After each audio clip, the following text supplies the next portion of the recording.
Tomokui was an ugly, lonely jerk with no aura and no chicks. He was so ugly just like you that a hot chick decided to end his miserable life by blessing him with her lightning blade.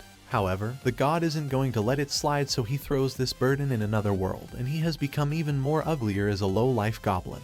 He starts walking in just a couple of days, but one day, he realizes that he still has a unique ability from his previous which will make him an overpowered lord in this world. Tomokui is getting punished by a hot girl, and there's red juice flying everywhere. But then it's revealed that Tomokui actually likes Andrew's condition and tells her to head to the kitchen. She pulls out a dagger, ready to end him. Suddenly, Tomokui opens his eyes and sees an ugly old goblin shocked to find him awake. Tomokui is confused, while the old goblin names him Gabru instead of Gabkichi. The goblin shoves something slimy into Tomokui's mouth, and he falls asleep again. Turns out Tomokui had died like a pathetic jerk and got reincarnated as a little green goblin. Everyone around him is also a goblin, and he starts crying. In just 3 days, the goblins grow to look 14.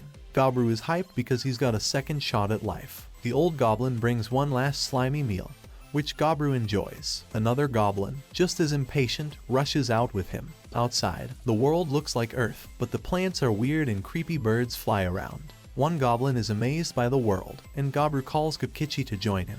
Gabru chooses Gabkichi as his teammate because he's the biggest goblin around. They head into the forest and find a rabbit that looks like a discount unicorn. Gabkichi chases it while Gabru jumps from a tree and kills it with one hit. Gabkichi drools and is ready to suck it all in, but Gabru knocks some sense into him. Gabkichi's manners suck, so Gabru gives him a lesson by knocking him out. Gabru smashes the rabbit's horn with a stone, and a cheap solo leveling system appears, showing he obtained the horn.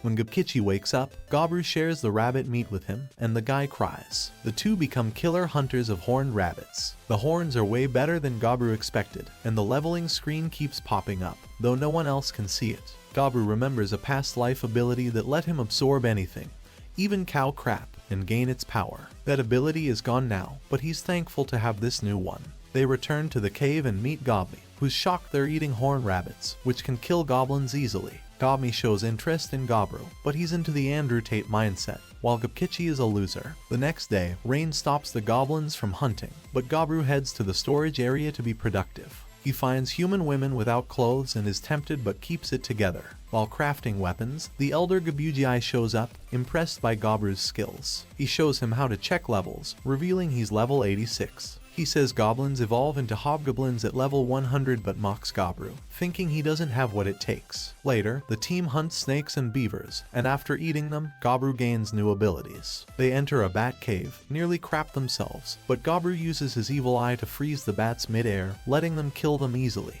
As they feast, jealous goblins attack at night. Thanks to his ability, Gabru sees it coming and beats them, accidentally killing one. The next day, they find an orc and take him down. Gabru eats half and brings the rest to the cave, offering it to others. The goblins think he's some kind of king. That night, Gabru gets a message asking if he wants to evolve. He wakes up bigger and stronger. Gabkichi also evolves, and Gabugii is shook. Gabkichi challenges Gabru. They fight, and while Gabru wins, he sees Gabkichi has insane raw strength. Suddenly, wolves attack. Gabru charges, while Gobni snipes from afar. The three wipe out the pack. Gabru eats a wolf and gains leadership abilities. Back at the cave, he acts like a leader and promises to teach everyone how to hunt and make weapons. The goblins cheer and accept Gabru as their leader. After a couple of days, Gabru wakes up Gabugii and shows him that a bunch of goblins have eaten poison after clapping the human women.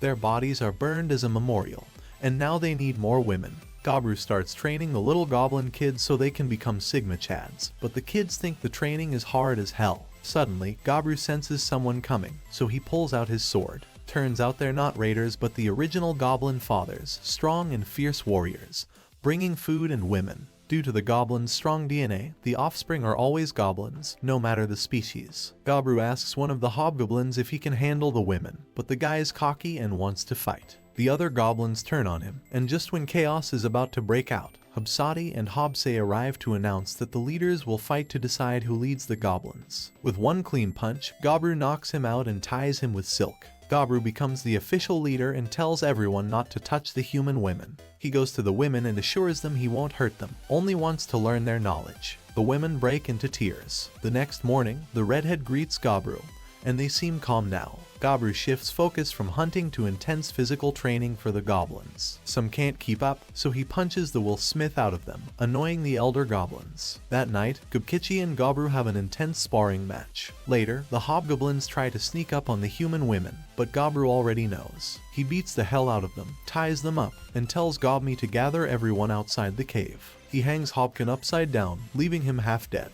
By morning, Hobkin is dead, and the others are nearly finished too. Their next hunt is a triple horn horse, but its body is too tough even for a crossbow. They manage to kill it anyway, and Gobru gains a new ability, 3 thrusts for triple damage. That night, while Gobru is sleeping, the redhead cuddles up to him, and soon Gobmi joins. Gobru feels like he's living his dream. He appoints leaders for different roles and heads deeper into the forest to test his magic. He finds another 3-horn horse and instantly blasts its head off with magic. He's thrilled with his new power and makes a bold mistake. He heads to the northern side of the forest. There, he finds a blood trail and remembers the old man's warning about the red giant grizzly bear. The ground shakes, and the massive beast appears. Instead of running like any sane goblin, Gobru jumps right into battle. Back at the cave, Gobmi gets worried when Gobru doesn't return. Meanwhile, Gobru fires a blast at the bear's head, but it blocks with its arm. The bear shows intelligence, making Gobru even more hyped. It slashes at him, but Gobru uses his snake eyes to predict the attack. He tries using spider silk to bind it, no luck. The bear hits harder than your dad during a bad report card day and uses fire breath. Gobru barely dodges and counters with a water shield. Then he stabs inside the bear's mouth, but it throws him into the trees with a claw swipe. Gobru's not backing down. He gets serious and goes all out. After an insane brawl, he finally defeats the beast, but not without getting stabbed in the gut. As he's bleeding out, Gobru eats the bear meat and selects the evolution option. The next day, Gobru returns to the cave, and everyone is shocked to see him alive. Kabugi tells him that he's no longer a hobgoblin. He's evolved into an ogre. After the excitement, the redhead and Gobmi start following Gobru everywhere. Gobru first tries to cheer up the humans by complimenting the blacksmith girl, which annoys the redhead and Gobmi. Then, 2 sisters ask for help with cooking, so Gobru promises to assign goblins to them. They get excited, and while Gobru wants to clap them, he knows the 2 witches behind him are watching. Later, Gobru visits the chemist, who is working on a potion. He senses poison in it, and the woman apologizes, saying it was meant for protection but she no longer needs it because she trusts the goblins. Gobru picks her up and makes her smile, but instantly senses murderous intent from the redhead and Gobmi. Apparently, the girl wanted more time with Gobru than he gave her. There's another problem. Gobru's large size makes it hard for him to spar, and even Gubkichi gets exhausted after a session. Gobru apologizes, noticing Gubkichi looks more tired than usual. When he asks about it, Gubkichi just says he's going hunting. Meanwhile, Gobmi and Hubsato also head out to hunt,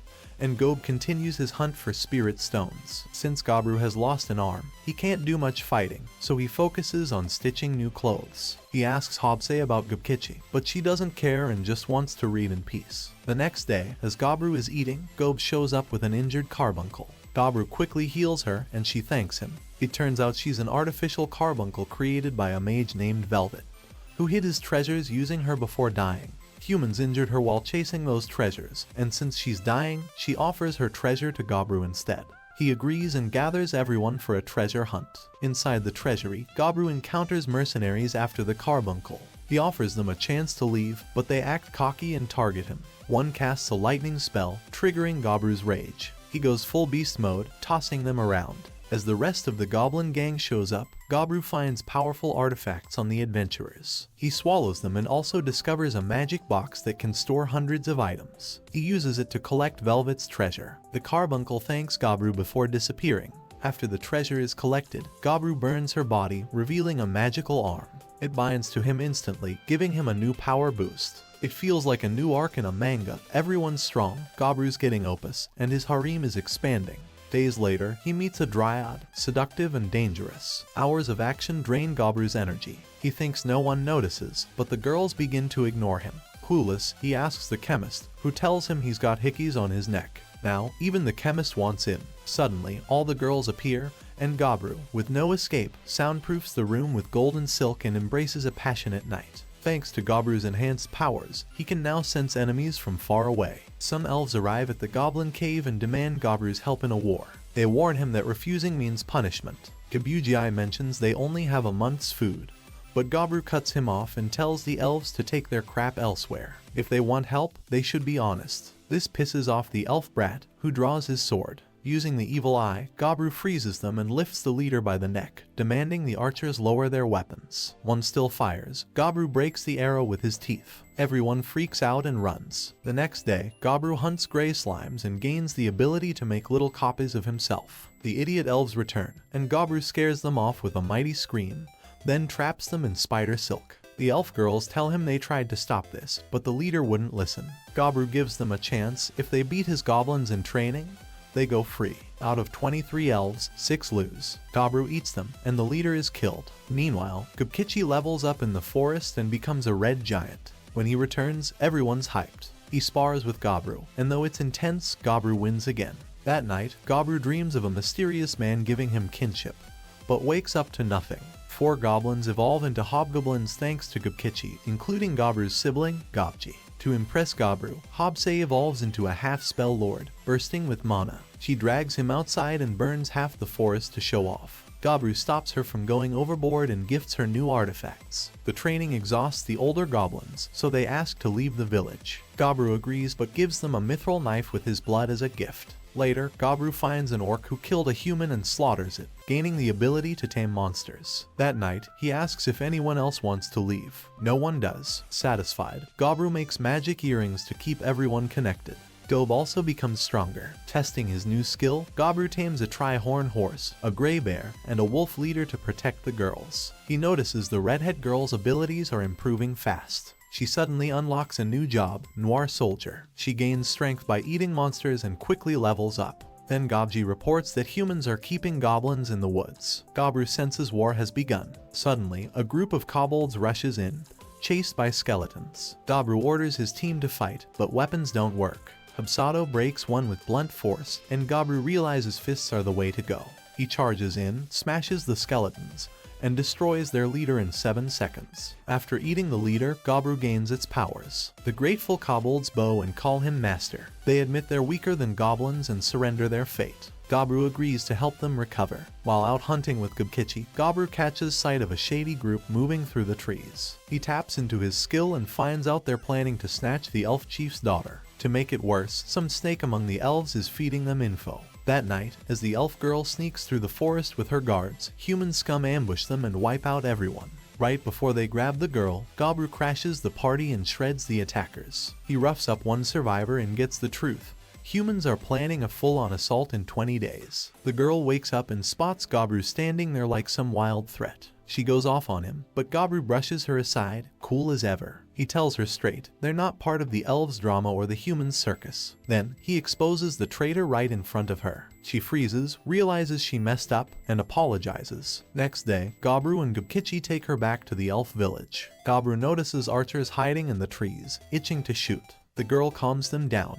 Inside, they meet the elf chief. Gabru doesn't bother with nice words. He didn't save her out of kindness. He wanted to see how much the old man values his own blood. The chief still hands over rewards. Gabru drops a piece of intel about the humans. Nothing big, just enough to bait interest. A new alliance kicks off. Best part, booze. Gabru's fully on board now, ready to swing halberds for these leaf lovers. The king asks about 20 missing soldiers, but Gabru plays dumb like he's never heard a thing. Morning rolls in, and Gami evolves like a beast. Blessing from the god of ice hits hard, massive ice control and eyes that mess with enemies' heads. Gob's also leveled up into a half-earth lord. He's now a walking mountain with terrain control, ore tracking, and strength boosts. Hubsato unlocks blood control as a half-blood lord. With war creeping closer, Gabru trains everyone. Goblins, elves, kobolds, whoever can hold a weapon. He hands out calm earrings. Elves refuse at first, thinking they're too fancy. Later that night, he strikes a deal behind closed doors. After smashing a skeleton knight, Gabru earns a new skill, skeleton summoning. He can call in hundreds, from basic bones to rare units, but they crumble under sunlight. He keeps drilling the kobolds, grabs more wolves, and upgrades his halberd, thanks to Emery. She wants more than just gratitude now. During sparring, Gubkichi blurts out that he's into Gob. Gabru hypes him up like a wild coach, even knowing it might crash and burn. Gob passes, but Gubkichi still lands a new girl, so he's winning either way. A few days later, they squash weird bug monsters, and Gabru unlocks an exoskeleton skill. The armor heals, adapts to land, sea, and sky, but eats his clothes. He ends up half naked, flexing without meaning to. It's rough at first, but he rolls with it. Then a goblin group rolls in begging for help. Humans are back at it again. Gabru hands them a calm bracelet for the Elf King. Meanwhile, the elves see some others sparring and get spooked, thinking they're dark elves because of Gabru's earrings. Gabru doesn't flinch, his copies already know the map. He gathers the crew and forms a new mercenary squad. They call it Parabellum, because war isn't just knocking, it's kicking the damn door down. The elves start throwing threats about breaking their deal if Gabru doesn't help. Gabru agrees to crush the humans but makes it clear they'll move how they want, not by elf rules. He grabs his gray bear and a squad of goblins, kobolds, and skeletons, then heads straight for a human camp one of his clones found while scouting. This becomes Parabellum's first official mission. Problem is, the camp's locked behind a magical shield that keeps out monsters and most attacks. Gabru orders the crew to spread out. He shifts his metal arm into a glowing crossbow and fires. One shot, and the barrier shatters like glass. The humans are frozen. Gob traps the whole camp with giant stone walls, sealing them in like rats. Gobmi and Gobsado keep hammering the place, buying time for Gabru to summon his skeleton army. Then he flips his metal arm into rapid fire mode and starts spraying like a turret. The humans pull out their trump cards, a group of heroes led by a fast, sharp-eyed female knight. She figures out Gabru's the necromancer and powers herself up, charging him like lightning. Gabru barely blinks and sends her flying with a flick. He's impressed, wants to keep her alive. She thinks he's some creepy old perv. Gabru ignores her nonsense and tells the squad to capture the heroes, wipe out the rest. Gobmi twists minds with her cursed gaze, making knights turn on each other. Gobsado spills blood like it's art. Only the commander is left. A mage drops a summoned dragon on Gabru's head. The knight goes in for the kill. Gabru blocks it all and pops a shield that shreds the beast. She stands there, speechless. The lazy elf chief shows up late, mutters some half apology, but still hosts a party. Gabru checks on the prisoners, claps the female knight just enough to knock her down a peg. He taps into his magic earrings to drain info from the prisoners and tosses the intel to the elf chief. Useless stuff, but he does it anyway. He warns the humans are planning a full circle assault. Next day, Gabru rolls out with his strike team. They catch 500 infantry and 100 mages marching through the woods. At his signal, giant boulders rain down and crush 200 right away. Gobmi's crossbow squad picks off more from afar. The enemy commander holds his ground, so Gabru sends Gobkichi. Gobkichi throws hands, one-on-one, and drags the guy back. His name's Crowback, a tough commoner. Gabru digs into him and finds out the human princess is dying from a rare disease. She was supposed to marry the Empire's king. And now the humans are crawling around looking for an elf cure that heals everything. Mind, body, maybe even broken hearts. Later, Gobmi stumbles on a hot spring. Gabru turns it into a sauna. Everyone kicks back. After that, the prisoners get tossed into hard training under Gobse and Gobmi. Crowback gets sick of it and challenges Gabru. Gabru buffs him up so he doesn't get folded in one hit. Crowback holds on, but Gabru shuts him down like a strict old school dad. He patches the guy up, then lets Gobkichi go around with him. Crowback holds his own. Gabru, impressed, pops the slave collar and welcomes him to the crew. Next morning, Gabru hauls the injured prisoners to the elf village for healing and casually asks about the rumored potion. The elf chief admits it's already in Gabru's hands. He just didn't know it. Gabru downs it and unlocks blood powers. Just one drop heals a full person. The guy's stunned. This stuff is busted. Now he's wondering just how far he can push it. After a few quiet days, another fat-ass human army shows up, all proud and loud. One of their commanders is having the time of his life, laughing it up, until a giant spear blasts straight through his stomach and drops him like a sack of meat. Gabru doesn't even blink. He pulls out his spear ability, and suddenly, the damn sky is raining death. An endless flood of spears crushes half the army. In just 20 minutes, the battlefield's a graveyard. No mercy. Once it's done, Gabru sends a slime to gobble up the corpses, cleaning house like it's pest control. Next morning, Gabru takes the girls to the elf village. Tension's high, everyone's on edge about another attack. But the elf chief, that guy's a walking meme, drunk off his face, couldn't care less if the humans are knocking. Just wants to chug his wine and party like it's a festival. Gabru sits with him, tosses around some strategy, then the squad heads out. On the way back, the night girl steps up. She wants one favor, not for herself, but for her princess, needs that rare elf medicine to save her life. Gabru pauses. He remembers the 5 gods of this world, and how he's carrying the blessing of the god of demise and origin, giving away that medicine might bite him later. Still, having the kingdom as a fallback plan doesn't sound bad. He agrees. At dawn, Gabru gears up for the final clash, one last human base stacked with over 2,000 soldiers. But the real problem? The Braves, S-tier freaks, god-blessed monsters. They not only hit like trucks but boost everyone around them. One of Gabru's replicas confirms they're coming. Time to go big. Gabru unleashes his undead army. Skeletons pour in like a damn tsunami. But the sun's creeping up, and if they burn, it's game over. Gabru flips the script. He tells his clones to coat the bones. The skeletons charge right into sunlight, not giving a damn, now fully battle ready. Gabru steps into the mess, tired of these low-tier mobs. He's ready to wrap this up. Then comes Filippo, one of the Braves, cocky little punk with an evil stench. He sees Gabru and immediately wants to chain him like a pet. Gabru reads the twisted aura on this one. Filippo's rocking powers from a cursed insect god. He throws worms onto the corpses, and they rise, turning into human-sized bug freaks, literal nightmare fuel. But bugs don't mean jack to Gabru.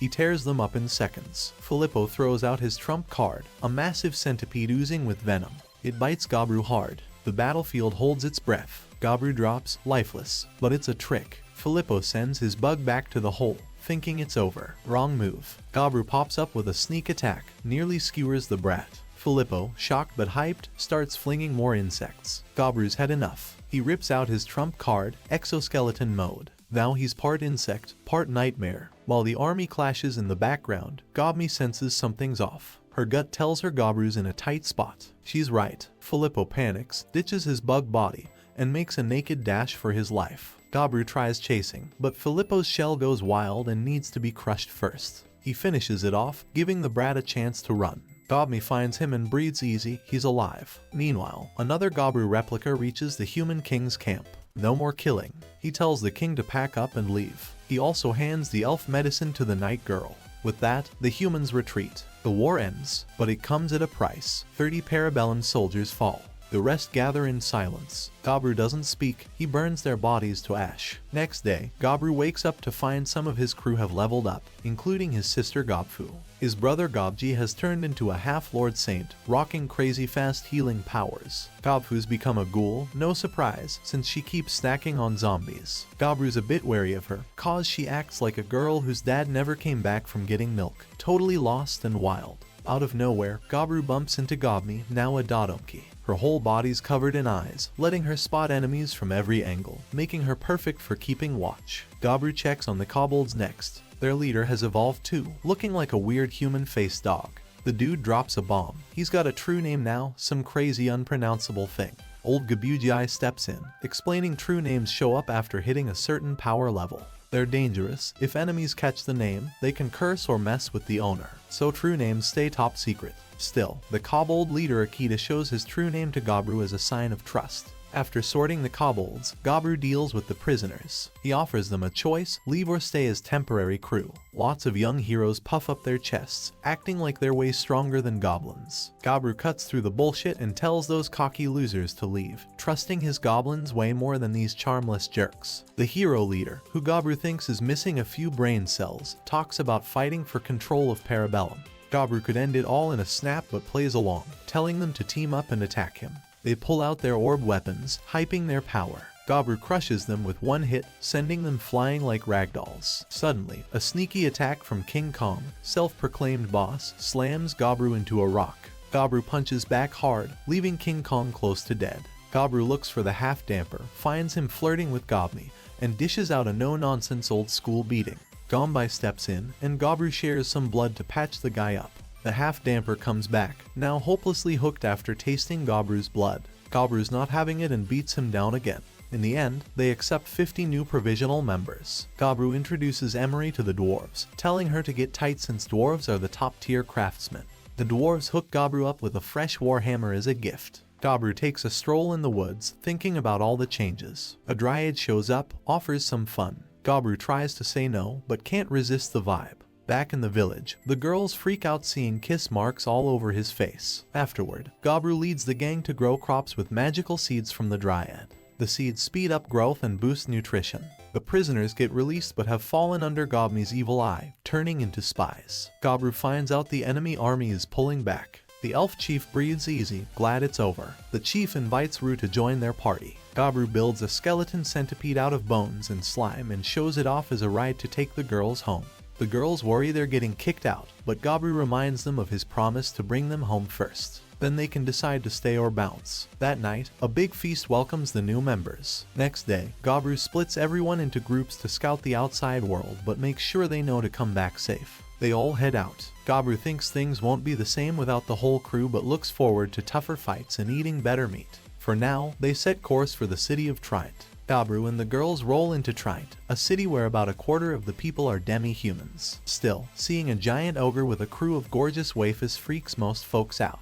Thanks to Gabru's crew, he scores some fancy rooms. He tells the girls they can choose to live in the forest or stay in the city, but deep down, he doesn't want any of them to leave. After all, they were snatched by goblins once, and he's not about to lose them again. Stepping into the city, Gabru gets jumped more than once but crushes every attacker. An old dude shows up asking if it's their first time doing business, and the redhead girl steps up, promising to handle the paperwork like a boss. The girls want new threads, but Gabru, ever the Sigma, slips into disguise as his old self, Tomokui. He senses whispers about the ugly ogre and suddenly, a pack of low-life bandits attack. One quick blast from Gabru clears the lot, and he snacks on their meat. Notice their rings, marks of a gang. Gabru spots a kid getting hassled by the same gang. They demand more money if he wants to see the princess again. The kid pulls swords, but numbers don't lie. Gabru steps in, wrecking their day with some slimy replica trick to sniff out their hideout. The kid flips out, so Tomokui drops his disguise and shows who he really is. That night, the kid tells Gabru the princess wanted a quiet life away from royal nonsense, but ended up kidnapped. Gabru knows the hideout spot. He storms the villa, beats up the kidnappers, and brings the princess back alive. He warns the kid to keep quiet. Genki steps in with hypnotism to wipe the kid's memory clean. Next day, goblin babies hatch in the cave, and Gabru's hyped to train the new generation. He asks the girls if they want to stay, but the dumb ogres already got their bags packed for the forest. Out of nowhere, the tomboy princess from the night before shows up, Rubiria, royal brat of the kingdom. She insists on spilling the truth, and Gabru's forced to listen. She wants a ride back to Oswell, the royal capital. Gabru's stunned by her spoiled attitude and flat out refuses. He orders guards to take her back and lectures her for hours. She just smiles through it. Then, the kingdom throws a gold plate worth 1,000,000 coins on the table. The girls lose their minds and push Gabru to accept the cash. Greedy bastard that he is, he agrees. They roll out toward the royal capital. Meanwhile, guards keep hunting the city for the princess. The princess is curious as hell, always poking around after years of tight security. They spot a buffalo herd, cook up steaks, and she's blown away by the taste. On the road, her wild curiosity almost kills her more than once. Gabru dishes out punishments for her reckless moves. The boy with them turns out to be the kingdom's knight, watching over the princess since she was a kid. Gabru pushes him hard in morning trading. The princess picks up sword swinging too, but that's enough for now. At night, they plan the route to the capital. The cliffs nearby are crawling with Falaise eagles, deadly apex predators. Their leader, the Jade Eagle, holds powers that terrify everyone. Gabru, always the wild card, decides to face the Jade Eagle head-on. Next day, Gabru tears through the lesser eagles and snacks on their meat. Then the Jade Eagle shows up. Genki, Neki, and Fuki freak out, ready to bail if Gabru loses. Gami shuts them down. Gabru already went toe-to-toe with a red bear all night and won. After a brutal fight, Gabru is left limbless. Calm as ever, he eats his own arm to regrow his leg and arm, then powers up his exoskeleton for the final strike. He finds the Jade Eagle's weak spot fast, finishes the fight, and slurps down the soul stone. Now his exoskeleton glows green, mimicking the Jade Eagle's power. Gabru eats the eagle too. The princess wonders why he always eats his prey. Gabru remembers the same question from his past life and gives the same weird answer. He wants to own his kills, taking their grudges inside him. It's strange, but the princess rolls with it. The party hits a remote village filled with humans. Seeing an ogre, the villagers get instantly pissed, grabbing their weapons like they want to slice and dice. The princess steps up, slamming down her magical weapon, and the crowd parts like they just saw the queen herself. Gabru's jaw drops. This respect is something he's only read about in old dusty books. The mayor hands over his home for them to crash. Later, at the waterfall, Rubiria gets Gami all riled up by splashing her with cold water. The night turns wild with a killer dinner, topped off by Gabru sharing some elf booze that sends everyone straight to La La Land. One drunk villager even slaps Gami's ass by mistake, and Gabru doesn't hold back. He throws down on the kid. The night ends on a high, but the next day they're off toward the Crumble Mountains. Gabru spots the two sisters looking pale as ghosts. They admit exhaustion from cooking all night. Hours later, their bellies balloon like crazy. Gabru calls Gobchi, who drops the bomb. They're carrying ogre babies and need nutrients fast or the girls will die. No good food around, so Gabru gets savage. He rips off his own arm like it's nothing. The meat's too tough for the girls, so Gabru eats it himself first, then offers it to them like a true knight. They find a cave, and demons clear out some bears blocking their way. The sisters' bellies keep swelling, so Gabru goes full doc mode, heals them, knocks them out with anesthesia, then busts out his knife for the delivery. Two healthy ogre babies arrive, a girl and a boy. Gabru shakes from the stress but is damn glad everyone's alive. Kabuji tells him these kids might be mixed blood. Part human, part monster, a rare, dangerous combo with twisted minds. Gabru shrugs it off, saying he'll raise them no matter what. Kabuji jokes next time they'll just yank the babies out and feed them nutrients straight. The girl gets named Oro, the boy Argento, cause he popped out by surprise. Heavy snow crashes down that night. Gabru senses a beast he's never met before. He goes to check it out, turns out to be a stunning white stag. For the first time, Gabru feels the icy grip of death creeping in. He gears up for a fight, even if the odds suck. The stag drops its antlers and bolts. Gabru freezes, almost gobbling the horns, but remembers the kids need those. On the way back, he stumbles on a group of humans and demi-humans fighting a giant minotaur and its kids. The little minotaurs fall easy, but the big one smashes heroes left and right, leaving only the leader standing. Gabru jumps in, crushing the beast with a single brutal hit. The leader faces Gabru, ready to brawl, but Gabru feels a tidal wave of power from him. He respects the guy's guts, hides his true identity by saying he's working for someone, and trades healing potions for the Minotaur. The heroes watch him leave, knowing they dodged a bullet. Back in the cave, Gabru breaks down, tears falling as his kids call him daddy like your ex used to. He hands them the antlers, which supercharge their powers. Gabru chomps down and levels up hard, while Rubiria lands a fresh new job. Night falls, and a bunch of random crap tries to mess with him. But Gabru just ignores it, saving all his energy for morning. When dawn hits, Gabru has evolved to a whole new savage level. A new day breaks with fresh trouble knocking at the door. The blacksmith Emery and alchemist Spinel are also pregnant, but Gabru stays chill, knowing exactly what's coming. They find a quiet spot, and both girls give birth to Gabru's kids. Emery's baby is a towering high orc, and Gabru names him Oniwaka. Spinel's kid is a tiny human girl named Nicola. The size difference between the two is wild. After some time, they hit Purgatory, the last stop before the royal capital. Rubiria grabs a disguise to dodge unwanted eyes. Gabru tells the girls to rest while he heads to the guild with Rubelia and the crew. At the guild, adventurers stare in awe at Gabru, itching to test their luck against him. Gabru knows one hit from him would end it quick, so he lets other heroes handle the challengers. Genki breaks down crying after the fight, crushed by the reality of what just happened. Later, Gabru spots a camera at the market and snaps it up to capture goofy moments with his kids. Night comes, and Gabru realizes he forgot to check in with his old friends. First, he reaches out to Hobsato and Hobse, who are busy hunting kidnappers and bandits for supplies. Meanwhile, Gobmi sits atop a mountain, scanning with her eyes, pulling in info like a machine. Gabru tells her to take a break, even warriors need rest. Suddenly, a nightmare hits him hard. He sees himself cut clean in half, struggling to breathe. Sweat drips from his forehead as Gobmi watches, concerned. Next day, Gabru shares the vision and decides to detour toward the city where Gobkichi waits. The detour adds 2 days to their journey, but the princess doesn't care. On the way to Gorfai's, Gobmi falls behind the group, feeling low, doubting if she's worth Gabru's attention. Gabru reassures her, no matter what, she's his first love. Even if she can't carry his child, she'll always hold that spot in his heart. They reach Gorfai's and spot a dungeon with adventurers fleeing in panic. The rumor, a demonic minotaur lurks inside. Gabru talks to the mayor, who says 3 groups already tried and failed to beat the dungeon boss. Suddenly, Gobkichi and Gob emerge, dragging passed out adventurers. Gob explains the crew hit the dungeon's depths where a monster disguised itself as Gabru. Gobkichi died but got blessed by a god, turning into a minotaur. Gobkichi throws down a rematch challenge. Gabru expected this moment. In the arena, the 2 giants clash, evenly matched. Gabru struggles against Gobkichi's raging fire. The Minotaur summons a bull from his shield, giving Gabru a brutal fight. Gabru snaps and unleashes the dance of 1,000 spears. Gobkichi can't dodge and retaliates by launching into the air, smashing Gabru with a fiery blow, forgetting their past bond. Realizing what he did, Gobkichi regrets it, but Gobru's fury ignites. He roars like a demon and blasts Gobkichi flying. The scene hits Gobru with a flashback to their first fight. He's stunned by how far they've both come.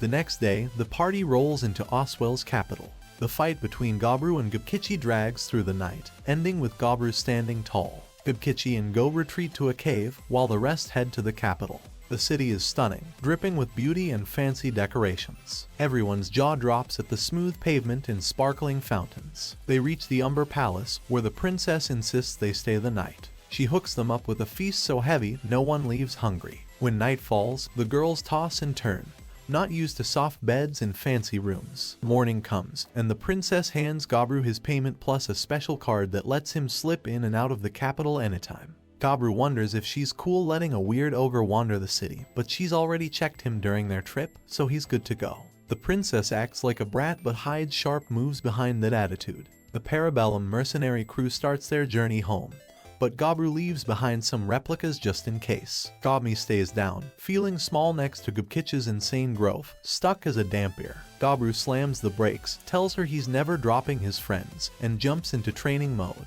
He summons a horde of high orcs, and Gobmi smashes through them like a beast. 35 orcs hit the dirt, but she's still not satisfied. Suddenly, she collapses, and Gobru barely catches her. Night falls, they eat, crash, and wake to a surprise. Gobmi evolves into a full vampire lord, leveling up hard. Gobru's pumped, throwing her mad props. They hit the forest next, and Gobru can't wait to see their old cave. It's not a cave anymore, it's a full-on castle. The construction crew, tiny cats, working hard and stealing hearts with their cuteness. Then Gobji drops in with grim news. Gobujai is gasping for his last breath. Gobru rushes over, showing Gobujai his family and kids. Gobujai is impressed, like it was yesterday he found Gobru. Gobru reveals he's now an apostle lord. Gobkichi is a minotaur, but Gobujai throws out a weird name for them. Gobru and the gang look awkward, but Gobujai promises he can name them better. After some trash talk, Gobujai dies, and Gobru feels the hit hard. Then Gobujai's night rises. They burn the old man and discover Gobujai was only 20. To honor him, Gobru throws a fight tournament with the crew, ranking everyone on the skills they've built. Gobkichi tells Gobru he wouldn't have come this far without him and wants to get even stronger. The battles rage till afternoon, ending with Gobru on top. Gobru's heart swells seeing his family grow strong. No matter how short his time, he swears to make this second life legendary. That night, the princess calls, pulling Gobru back to the palace with a tempting reward. Gobru knows better than to make enemies out of the kingdom. He's got mouths to feed and a big family to protect. Next morning, Gobru gathers his closest allies. They're ready for the royal capital. Gobru's fired up, ready to face fresh foes and feast on their meat.